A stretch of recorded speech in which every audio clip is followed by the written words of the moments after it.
na lang ko'y gusto i-share sa mga partners diha, sa mga uyab. Guys, this is about micro-cheating. Masing ang uban na walay idea na ilang mga partners nag-cheat na di ay. So, let me just give you a little bit of my experience. So, inano ni siya. Let's say for example, yung guy, yung mga partners ninyo, yung mga lalaki, nagla-like of mga post ng mga hubot-hubad ng mga babae sa social media. Which is sa Facebook, sa Instagram, sa TikTok. Not just that, ha? Nagpa-follow pa ng mga page. Updated every day. Imagine that. Tapos kung imuhang nasapon, tignon na yung tanga. Wala may problema, ana. There's no big deal. Igo naman ko ni tanaw.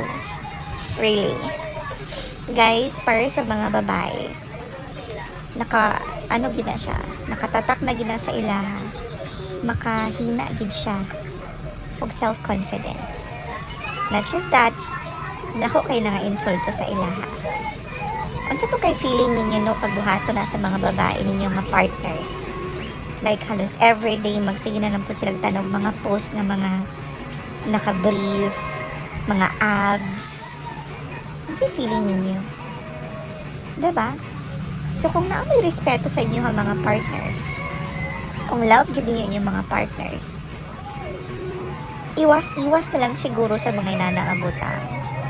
Kay possible manggod nga, muna'y dahilan nga mag-away mo. And kung feeling ninyo mga lalaki nga murag wala lang na sa inyo ha, sa mga babae, it's really a big deal. Makawala gid siya gana. And ako kay nag-insulto or disrespect sa ilaha. Okay? If you love your partners, be contented. Show them na sa ilaha lang gid ka gaka-attract and something like that. Diba? So, as much as possible, likay na lang ka sa mga butang na ilala. Kung gusto pa nimo nga magdugan yung relasyon. Okay? Ciao!